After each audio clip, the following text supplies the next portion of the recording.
Salve os irmãos com a paz do Senhor. Amém.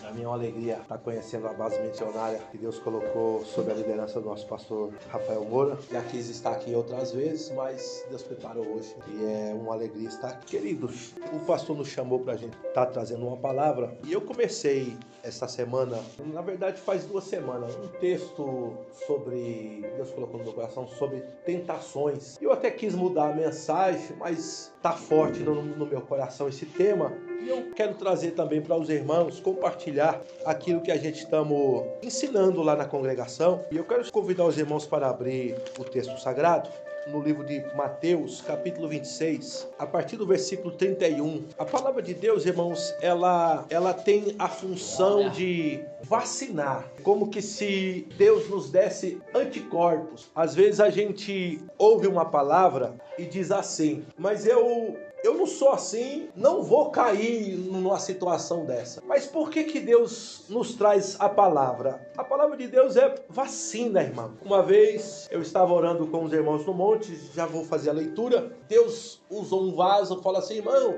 você está passando uma luta terrível. E na verdade eu estava, irmão. Eu estava na verdade. Mas eu disse pro irmão, não estou passando luta não. Tô tranquilo. Você não, irmão, você tá, irmão. Não mente não, irmão. Eu falei assim, não, mas eu tô tranquilo, irmão, tô passando luta não, irmão. É porque, às vezes, irmão, a gente está envolvido na oração, envolvido na obra, e a gente não tem tempo para olhar a luta. Mas você tá na luta, você tá na batalha. Então, se você for olhar o que você tá vivendo, você, rapaz, então eu vou cair. Mas Deus, Ele quando manda a palavra, Ele manda para nos vacinar. Amados, capítulo 26 do livro de São Mateus, a partir do versículo 31, eu quero ler até o 46, que diz assim: Então Jesus disse-lhe, todos vós, esta noite, vos escandalizareis em mim, porque está escrito, ferirei o pastor, as ovelhas do rebanho se dispersarão, mas depois de eu ressuscitar, irei adiante de vós para a Galiléia. Mas Pedro, respondendo, disse-lhe, ainda que todos se escandalizem em ti, eu nunca me escandalizarei. Disse-lhe Jesus, em verdade te digo, que nesta mesma noite, antes que o galo cante, 3 vezes me negará. Disse Pedro, ainda que me seja mister morrer contigo, não te negarei.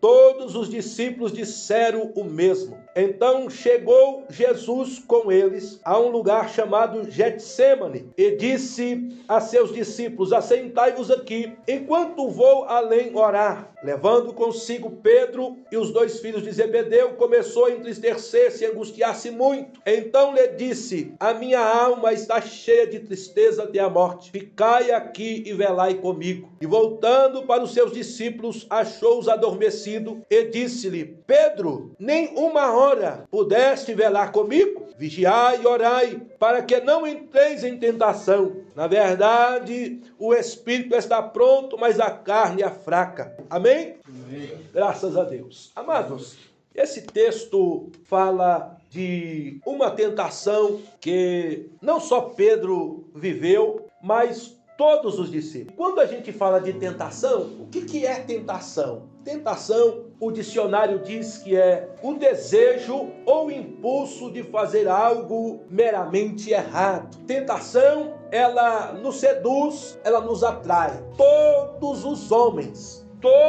homens são tentados, seja homem, seja mulher, todos são tentados. Não há ninguém que seja livre da tentação. Quando nós olhamos para o nosso Senhor Jesus, nascido pelo Espírito Santo no ventre de Maria, o escritor aos Hebreus diz que ele em tudo foi tentado. Jesus foi tentado em tudo, porém sem pecado. Então perceba que a tentação, ela também pode ser um teste. A tentação também pode ser um teste. Quando Adão e Eva pecou, eles foram testados. Deus colocou no jardim uma árvore chamada fruto do conhecimento do bem e do mal e disse, olha, não come desta árvore, porque senão vocês vão morrer. Estava tudo bem, até que se chegou o tentador. Estava tudo bem, até que o tentador se aproximou e começou a lançar meias-verdades e convenceu a mulher. E uma vez que a mulher comeu, deu para o seu marido e ele comeu, e toda a desgraça na humanidade aconteceu. Mas quando olhamos para Pedro, Pedro foi tentado em uma coisa que muitos somos tentados, uma coisa chamada orgulho. Orgulho, todos são tentados no orgulho. Amados, é interessante, às vezes a gente somos bom em alguma coisa. Deus te deu graça para fazer alguma coisa. E Deus te deu habilidade, Deus te deu perícia, Deus te deu entendimento. E você faz aquilo com muita maestria. Mas diante daquilo chega um tentador e sopra no seu ouvido: não tem ninguém melhor do que você. Você é o top 1 do Brasil. Você é o top 1 das Américas. E vai só jogando você pra cima. E você às vezes fica envaidecido achando: é mesmo, não tem ninguém melhor que eu. Realmente, eu andei procurando aqui em volta, ninguém faz o que eu faço. E você começa a se envaidecer e começa a achar que é verdade, até o ponto de você cair em uma grande cilada. Queridos, quando olhamos para o texto, Jesus disse assim: esta noite todos vós escandalizarei em mim. Jesus disse: todos vocês. Jesus não disse talvez algum, talvez a metade. Jesus disse: todos vocês vão cair em tentação nesta noite. Todos vocês vão esquecer que são os meus discípulos. Todos vocês vão me negar. Todos vocês vão correr. Por quê? Porque está escrito. Está escrito, foi escrito. A palavra de Deus diz que isso ia acontecer. Mas aí, irmão, Pedro, ele era afoito. E Pedro achou, irmão, que ele não ia cair naquela tentação. Pedro olhou para ele e falou assim: não, eu não. Senhor, eu vou dizer uma coisa aqui. Ainda que todos se escandalizem em ti. Perceba, Jesus disse que todos iam se escandalizar. Mas aí Pedro pulou fora e disse: não, eu sou melhor que todos eles. Ainda que todos eles se escandalizem, eu não vou me escandalizar. Então Pedro estava dizendo que era melhor do que todos eles e que Jesus estava mentindo, que Jesus estava falando uma coisa fora de contexto. Mas Deus conhece você antes que você nascesse. Cristo disse: está escrito. O que eu estou dizendo aqui já foi predito. Eu não estou dizendo nada novo, eu estou dizendo o que já foi dito. E todos vocês vão cair, todos vocês vão me negar. Quando vocês verem eu entregue à mão dos homens, vocês vão fugir. Mas Pedro orgulhoso disse: eu não. Todos podem se escandalizar, eu não. Aí Cristo, irmão, aquele que quer se exaltar, ele apanha, irmão, e apanhou logo. Jesus poderia até não falar o que ia acontecer com Pedro. Jesus poderia até ficar quieto. Por quê? Porque você olha a mesma passagem lá em São Lucas, diz o texto que Jesus disse assim para Pedro: olha, Satanás rogou ao Pai para se andar com vocês, mas eu roguei por ti, para que a tua fé não desfaleça. E tu, quando te converteres, confirma teus irmãos. Perceba que aconteceu algo no mundo espiritual. Estava acontecendo algo. Satanás foi lá pedir para o Pai: deixa eu provar os discípulos de Jesus, deixa eu passar eles na peneira. Mas aí Cristo, que é bom, que conhecia um homem que era fraco. E quem era fraco? Pedro. Pedro achava que era forte, mas na verdade ele era o fraco. Era aquele que precisava de oração. Disse Jesus: Pedro, eu roguei por ti. Eu pedi para o Pai: livra Pedro de desviar. Não deixa Pedro, porque Pedro é importante. Queridos, Pedro achou que ele era o melhor e disse: olha, ainda que todos neguem, eu não. E Jesus disse: não, Pedro, não vai ser assim que vai acontecer, não. Pedro, eu vou te falar algo que vai acontecer, já que você está achando que é bom. Eu vou dizer algo para você. Esta noite, antes que o galo cante, 3 vezes me negará. Precisava de ser registrado isso na história? Não, mas por que foi? Porque ele quis ser o melhor, porque ele quis dizer que Jesus estava errado. Por quê? Porque ele estava cheio de si. Ele estava cheio de si, rapaz. Eu estou com Jesus já há 3 anos e meio. Eu participo de milagres. Eu estou envolvido em milagre. Eu estou envolvido na obra. Eu estou cheio. Eu estou com Jesus até o tutano. Não tem como eu negar. É impossível eu negar. Mas Cristo disse: não, nesta noite você vai me negar 3 vezes. E foi registrado. A Bíblia diz que todos se escandalizaram. Todos.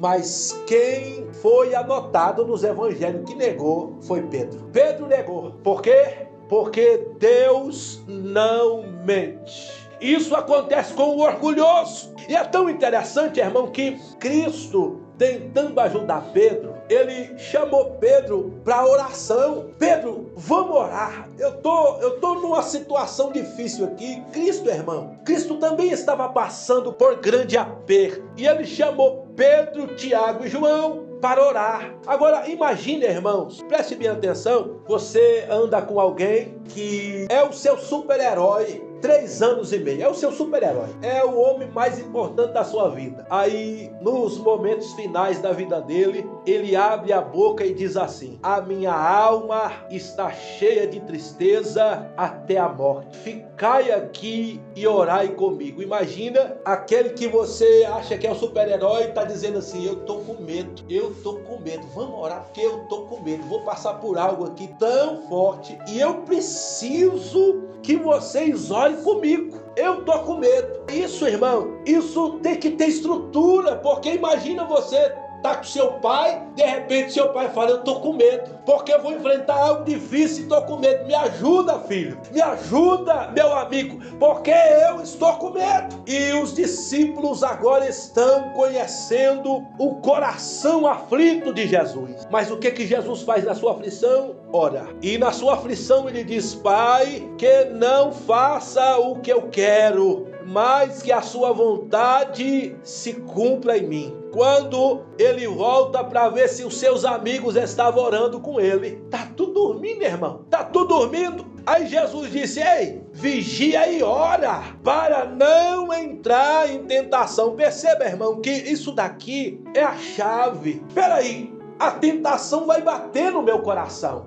a tentação vai bater na minha porta. Como que eu vou me livrar dela? Aqui está o segredo: vigia e ora. Então você vai olhar. Peraí, se Pedro tivesse olhado, Jesus falou: todos aqui vão se escandalizar. Então, se Jesus está falando que eu vou vigiar, não vou me expor. Ele se expôs, não vigiou. Aí, por haver se exposto, Jesus declarou: olha, já que você está dizendo que é o bom, vai ficar registrado na história que 3 vezes você me negou. Aí Jesus, que é bom, ele já não vigiou, mas eu vou levar ele para oração, porque lá ele vai orar e de repente a força vem. Querido, quando aquele que ora, Deus o fortalece, Deus o ajuda, Deus o reveste para vencer tentações. Então o primeiro passo é a vigilância. A Bíblia diz que Deus, falando de Jó, capítulo 1 do livro de Jó, que Jó, ele se apartava da aparência do mal. Olha o que diz aqui, capítulo 1, versículo 1. Havia um homem na terra de Uz, cujo nome era Jó, homem sincero, reto, temente a Deus, e desviava-se do mal. Desviava-se, ou seja, vigilante. Às vezes, irmão, acontece, você está passando uma rua, aí alguém diz assim: olha, não passa ali, que tem uns homens brigando e está armado, e pode acontecer uma coisa ruim ali te atingir. Aí você foi avisado. Aí você fala: não, quero ver quem é que está brigando, né? Então você tem outro caminho. Você poderia pegar a viela, você poderia pegar outra rua, mas fala: não, só quero ver quem é. Na hora que você passa, começa o tiroteio. Às vezes você não morre, mas fica aleijado. Aí diz: ah, mas Deus não me livrou. Não, Deus te livrou. Deus te avisou, mas você não vigiou a curiosidade. Queria saber quem era, queria ver no que ia dar aquilo lá. Não vigiou. Queridos, perceba que primeiro vem a vigilância. E é interessante que quando, sob tentação, São Tiago, ele escreveu algo que muita gente acha que é Deus. Capítulo 1, versículo 13. Olha o que diz em São Tiago: aquele que é tentado, não diga de Deus sou tentado. Ninguém sendo tentado, diga de Deus sou tentado. Porque Deus não pode ser tentado pelo mal, e a ninguém tenta. Deus não tenta ninguém. A Bíblia diz que o tentador é o Satanás. É ele que tenta. Foi ele que tentou Jesus. Foi ele que tentou o primeiro casal. E é ele que nos tenta. Não é Deus que nos tenta. Mas diz o versículo 14: mas cada um sendo tentado, quando atraído, engodado pela sua própria concupiscência. Ou seja, atraído pela visão. Quando atraído, engodado pela sua própria consciência, a sua mente te engana. A sua mente diz: não vai acontecer isso que as pessoas estão dizendo, não vai acontecer, não vai, fica tranquilo. A mente já está te enganando. E quando a mente te engana, aí você recebe aquilo no coração. Versículo 15: depois de havendo a concupiscência concebido, dá à luz o pecado.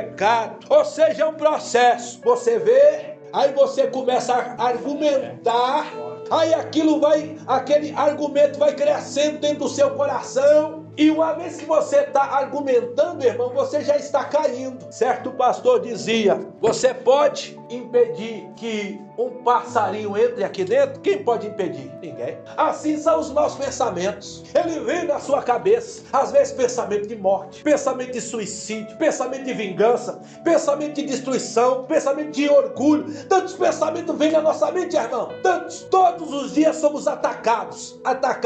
Maus pensamentos, maus desejos, más vontades. Mas aí o que você faz? Você: não vou deixar o passarinho fazer ninho aqui não. Ele pode até vir, mas eu vou expulsar.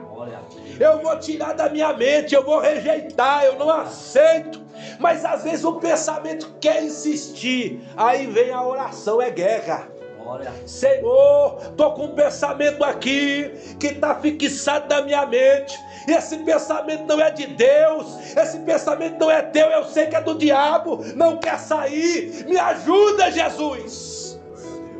Me ajuda a vencer, irmão. Aí Jesus entra na guerra, aí Jesus entra na batalha. Deus te reveste de força e você passa por aquilo. Glória a Deus. Por quê? Porque você vigiou e porque você orou. Irmãos, eu já estou encerrando, mas eu quero que você abra comigo um texto que está lá em 2 Crônicas, capítulo 26, que fala a respeito de Uzias. Olha o que diz, capítulo 26, versículo 3. O texto é extenso, mas é maravilhoso o que Deus fez com este homem. Era Uzias da idade de 16 anos, quando começou a reinar. E 55 anos reinou em Jerusalém. E era o nome da sua mãe, Jecolias de Jerusalém. Então perceba que ele teve um reinado extenso, 55 anos. É bastante tempo reinando. É pouco ou muito, irmão? É muito, irmão.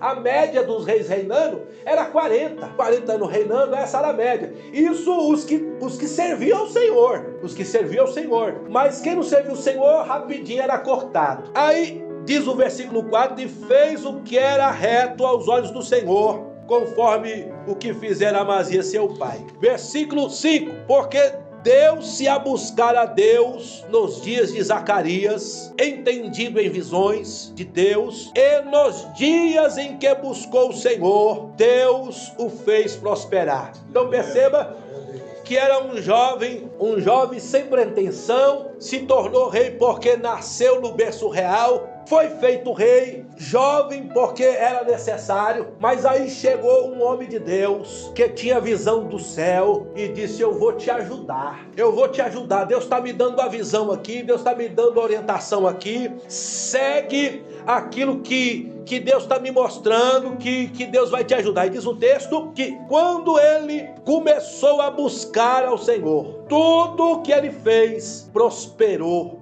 Glória. Aí o versículo 6 diz: ele guerreou contra os filisteus, venceu. Aleluia. Deus o ajudou no versículo 7 contra os filisteus. Deus o ajudou no versículo 8 contra os amonitas. O versículo 8 diz: os amonitas lhe deram presentes. Irmão, perceba que os seus inimigos agora tinham medo dele. E agora estava trazendo presentes, trazendo oferenda, trazendo tributos. Perceba, aquilo que era seu inimigo foi vencido, e agora com medo de você está trazendo presente, está trazendo tributo, está pagando pedágio para não sofrer consequências. Aí o versículo 9 diz: Uzias edificou torres em Jerusalém, fez a porta da esquina, fez a porta do vale, se fortificou. O versículo 10 diz: edificou torre no deserto, cavou poços, porque tinha gado, tanto no vale como nas campinas, lavradores, vinhateiros, nos montes, campos férteis, era amigo da agricultura. Perceba que Deus trouxe riqueza na nação, irmão. Tudo que ele colocava à mão, Deus ajudava, abençoava o gado, abençoava as plantações, cercava, fez fortificação, fez muro. O exército dele crescia. Versículo 11, homens adestrado em armas, tropas, o número dos chefes era grande. Versículo 11, tinha também um exército de homens destros em armas, que saíam à guerra, segundo o número da lista feita pela mão de Jeiel. Aí o versículo 13, havia um exército debaixo da sua ordem, 307.000 homens. Aí diz o versículo 14, ele preparou capacete, lança, couraça, arco, funda. Irmão, o versículo 15, ele tinha engenharia, ele fez máquina de guerra. Engenheiro, irmão. Já pensou os engenheiros trabalhando para fazer máquina de guerra? E voou a sua fama. Versículo 15, parte final. A sua fama muito longe, porque foi maravilhosamente ajudado até que se tornou forte. Irmão, Deus abençoou esse homem, irmão. Abençoou. Irmão, e é interessante que quando Deus quer abençoar você, guarde isso. Quando Deus quer abençoar você, Deus coloca gente do seu lado. Isso é fato, irmão. Deus coloca gente. E eu lembro de um pastor lá em Franco da Rocha, talvez vocês o conheçam, tá vivo ainda, eu acho, bem velhinho. Irmão, na época que ele foi pastor lá numa igreja do Parque Vitória em Franco da Rocha, a igreja cresceu. Tinha tanta gente que saía pelo teto, irmão. O velhinho, irmão, ele não sabia nem pregar. O que ele sabia fazer era cuidar de ovelha. Só sabia cuidar de gente. Mas o que Deus fez? Deus colocou gente do lado dele. Tinha tanta gente do lado dele, gente que pregava, gente que profetizava, gente que era usado, muita gente. Irmão, o que ele fazia? Ele só surfava na crista da onda. Por quê? Porque o povo vinha ajudando. Então nunca foi ele, foi Deus na vida dele, colocando gente para ajudar ele. Irmão, quando Deus quer abençoar a gente, Deus coloca pessoas. Então Deus quis abençoar Uzias, Deus colocou um profeta, anda por este caminho, ele começou a andar, aí começou a vencer guerra, aí o exército começou a crescer, porque quando o seu exército está vencendo, irmão, voluntário para guerrear aparece, irmão, os guerreiros vêm, por quê? Porque o seu exército não perde, time que está ganhando, todo mundo quer torcer, agora quando o time está perdendo, os torcedores tudo fogem, queridos, mas estava vencendo porque Deus era com ele. Aí Deus começou a trazer, porque se tem exército precisa de quê? De comida, não precisa de comida? Então Deus começou a abençoar a lavoura, precisa de sustentar o exército, abençoar a lavoura, e abençoando a lavoura, e trazendo prosperidade. Não, mas o exército precisa de arma, então vou trazer engenheiro, vou trazer ferramenta, trazer inteligência, e começou a crescer, prosperidade, irmão, porque ele fez isso sozinho? Não, é Deus colocando gente para abençoar o seu chamado. Aí, queridos, o que aconteceu? Versículo 16, ele caiu no pecado de Pedro, orgulho. Versículo 16 diz, e havendo se fortificado, exaltou seu coração até se corromper e transgrediu contra o Senhor seu Deus, porque entrou no templo do Senhor para queimar incenso no altar do incenso. Irmão, para um carnal, acha que não é nada, né, irmão? Peraí, ele só quer fazer uma oração lá dentro do templo. É só isso que ele quer fazer. É só isso, ele só quer pegar o incenso e ir lá dentro e orar lá dentro. Mas peraí, Uzias, você foi chamado para governar o Judá. Você não foi chamado para ser sacerdote. Mas ele achou que Deus era tanto com ele, que ele podia se promover a entrar no templo. E isso é interessante porque curiosidade, né, irmão? Curiosidade. Quem não teria curiosidade de saber como que era lá dentro, né? Eu vou entrar lá dentro, Deus é comigo, Deus está me abençoando tanto, vou pegar aqui esse incenso aqui e vou fazer uma oração e Deus vai receber. Enganado. Satanás o enganou, disse na mente dele, olha como Deus te abençoa, hein? Eu acho que tá na hora de você entrar lá dentro e fazer uma oração. Tá na hora. Chega de ficar orando aqui de fora. Chega de orar do átrio. Chega, não, isso aí já passou. Você é muito ungido. Você é cheio. Olha a riqueza que Deus fez para a nação desde que você assumiu. Vai lá dentro e ora.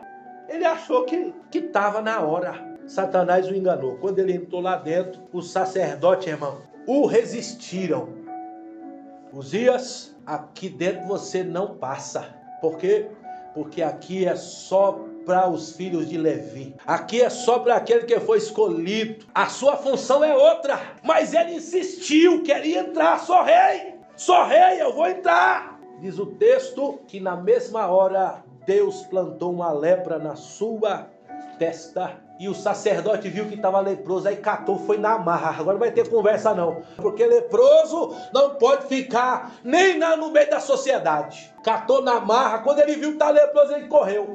Mas aí, irmão, já havia cometido o pecado. Diz o texto que ele foi rei de honra. Fizeram uma casa para ele ficar separado. E quem reinou foi o seu filho. Irmão, a história de Uzias poderia ter sido outra. Por que não foi? Porque o diabo o enganou. E quando é que a gente cai no orgulho? Quando a gente pensa que está dando tudo certo, tudo certo. E quando a gente pensa que está dando tudo certo, Satanás sopra na sua mente. Agora é a hora. Mas a Bíblia diz, sujeitai-vos, pois, a Deus. Resisti ao diabo. E como que se resiste ao diabo, irmão? Orando. Primeiro você vigia. Mas aí, preste bem atenção, às vezes o diabo, irmão, ele não quer sair. Lembra de José? Todo dia a mulher dizia para ele: ei, vem deitar comigo, você é bonitão, vem deitar comigo, vem deitar comigo. E ele resistindo, fugindo, resistindo. Um dia a mulher agarrou ele falou assim: fica com a minha roupa, mas eu fujo. Fugiu.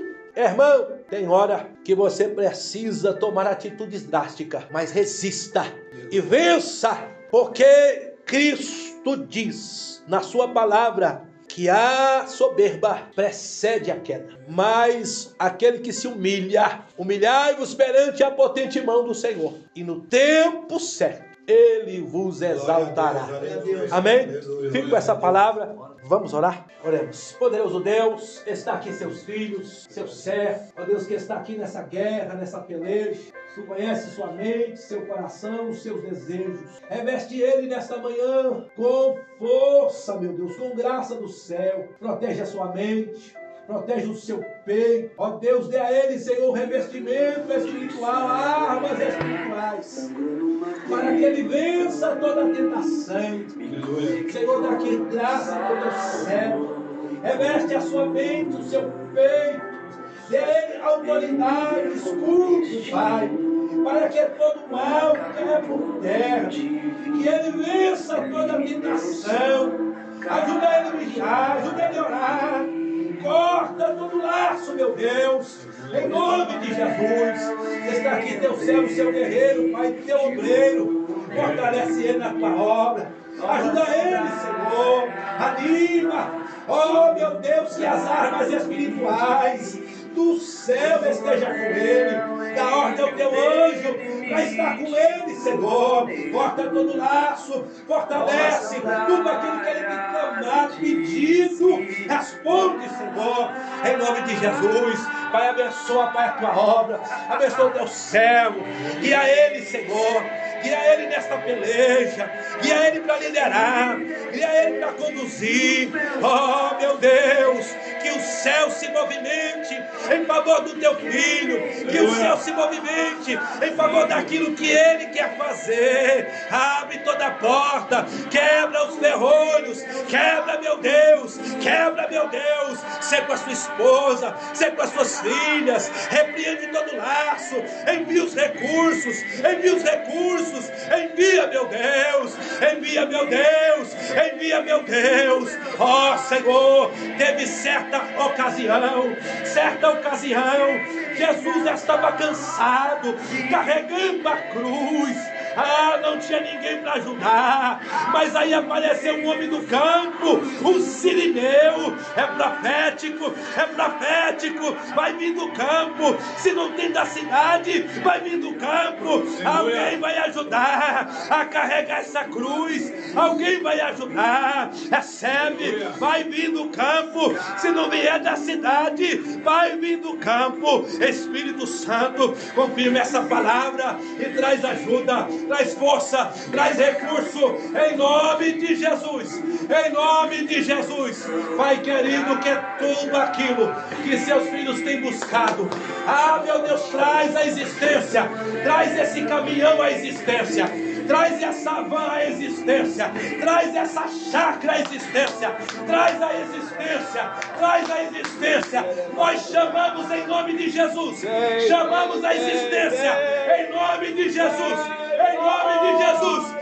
Que venha existir, que venha existir, que venha existir, vai existir, vai existir, vai existir, vai existir, em nome de Jesus, em nome de Jesus. Confirma, meu Deus, confirma, meu Deus, confirma, meu Deus, em nome de Jesus.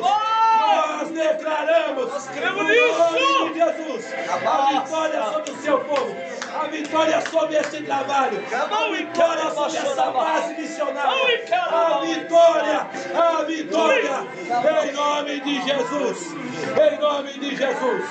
Confirma, meu Deus, é a oração que fazemos para a tua glória. Oh,